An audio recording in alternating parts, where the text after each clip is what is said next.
গোটৰ মহিলাসকলে আজি 5 জুন তাৰিখে mega plantation drive world environment day 2026ত যোগদান কৰিব লাগিব আৰু অসমৰ গোটৰ মহিলাসকলে কিন্তু গছপুলি ৰোপণ কৰি এইটো ৱেবছাইটত আপলোড কৰিব লাগিব।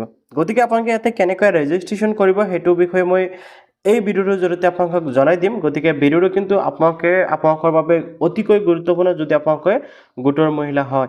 গতিকে আপোনালোকে ভিডিঅ'টো সম্পূৰ্ণ কৰি চাব আৰু ভিডিঅ'টো ভাল পালে নিশ্চয় আপোনালোকে চেনেলটো ছাবস্ক্ৰাইব কৰিবলৈ পাহৰি নাযাব। আৰু এইখিনিতে আৰু এটা গুৰুত্বপূৰ্ণ কথা সেয়া হ'ল যে আপোনালোকে যদি 10,000 টকাটো লাভ কৰিছে তথাপিও আপোনালোকে কিন্তু ইয়াতে ৰেজিষ্ট্ৰেশ্যন কৰিব লাগিব। আৰু যদি আপোনালোকে এই টকা লাভ কৰা নহয়, আপুনি গোটৰ মহিলা বা আপুনি গোটৰ সদস্য হয়, তথাপিও কিন্তু আপোনালোকে ইয়াতে ৰেজিষ্ট্ৰেশ্যনটো কমপ্লিট কৰিব লাগিব।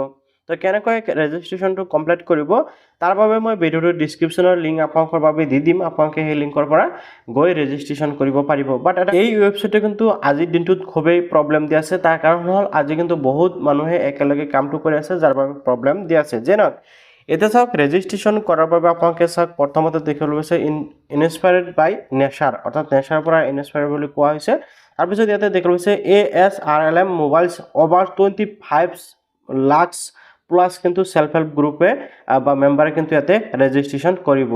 তো এতিয়া চাওক, আপোনালোকে ৰেজিষ্ট্ৰেশ্যন কৰাৰ বাবে জাষ্ট কি কৰিব লাগিব, এই যিটো আপোনালোকে ৰেজিষ্ট্ৰেশ্যন অপশ্যন দেখিছে ইয়াৰ পৰা ৰেজিষ্ট্ৰেশ্যন কৰিব পাৰিব। ইয়াতে আপোনালোকে চাওক, অসমৰ টোটেল 35 ডিষ্ট্ৰিক্ট, অৰ্থাৎ 35টা ডিষ্ট্ৰিক্টে কিন্তু ইয়াতে অংশগ্ৰহণ কৰিব বা 35টা ডিষ্ট্ৰিক্টে একেলগে ইয়াতে প্লান্টেশ্যন কৰিব। আৰু টোটেল ব্লক হ'ল, অৰ্থাৎ ব্লক যিসমূহ আছে অসমৰ গোটেইকেইটা ব্লক, ইয়াতে 219টা ব্লক কিন্তু ইয়াৰ অন্তৰ্গত হ'ব।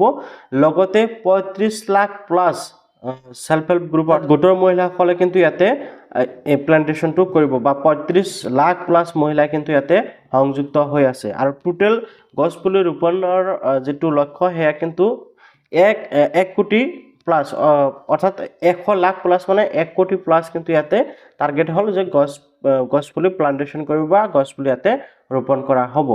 এতিয়া জাষ্ট আপোনালোকে ৰেজিষ্ট্ৰেশ্যন কেনেকৈ কৰিব, ৰেজিষ্ট্ৰেশ্যন কৰাৰ বাবে এই যিটো ৰেজিষ্টাৰ নাও অপশ্যন আছে ইয়াতে ক্লিক কৰিব। অ'কে, ইয়াতে ক্লিক কৰাৰ পিছত চিলেক্ট লোকেশ্যন, অৰ্থাৎ আপোনালোকৰ ডিটেইলছ দিব লাগিব। প্ৰথমতে যেনেকৈ ইয়াতে আপোনালোকে দেখিবলৈ হৈছে ডিষ্ট্ৰিক্ট, ইয়াতে কিন্তু 35 ডিষ্ট্ৰিক্ট আছে। ইয়াৰ পৰা আপোনালোকৰ নিজৰ ডিষ্ট্ৰিক্ট যিটো, সেই ডিষ্ট্ৰিক্টটো কিন্তু আপোনালোকে কি কৰিব লাগিব, চিলেক্ট কৰিব লাগিব। অ'কে, ডিষ্ট্ৰিক্টটো চিলেক্ট কৰাৰ পিছত আপোনালোকে ব্লকটো চিলেক্ট কৰি দিয়ক, ষ্টেপ বাই ষ্টেপ সকলো কৰিব লাগিব।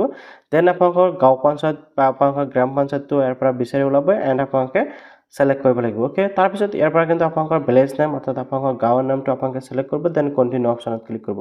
তাৰপিছত ইয়াতে আপোনালোকৰ ভিলেজত যিসমূহ গোটৰ আছে সেই গোটসমূহ নাম চুজ কৰিব। আপোনালোকে গোটৰ পৰা আপোনালোকৰ যোনটো গোট আছে সেইটো সেলেক্ট কৰিব, আৰু তাৰপিছত গোটৰ নাম যিটো আছে আপোনাৰ নাম সেইটো আপোনালোকে সেলেক্ট কৰিব, আৰু আপোনালোকে সেলেক্ট অপশ্যনত ক্লিক কৰিব, আৰু ইয়াৰ পৰা আপোনালোকে কেইটা গছপুলি ৰোপণ কৰিব সেইটো আপোনালোকে সেলেক্ট কৰিব। অ'কে, সেলেক্ট কৰাৰ পিছত জাষ্ট আপোনালোকে যিটো ছাবমিট অপশ্যন আছে ছাবমিট অপশ্যনত ক্লিক কৰিব লাগিব। ছাবমিট অপশ্যনত ক্লিক কৰাৰ লগে লগে কিন্তু আপোনালোকৰ এনেকুৱাকৈ ৰেজিষ্ট্ৰেশ্যনটো কমপ্লিট হৈ যাব। অ'কে, তো এনেকুৱাকৈ কিন্তু আপোনালোকে অতি সহজতে ৰেজিষ্ট্ৰেশ্যন কমপ্লিট কৰিব পাৰিব, আৰু আজিৰ ডেটতে আপোনালোকে ফটোটো আপলোড কৰিব পাৰিব।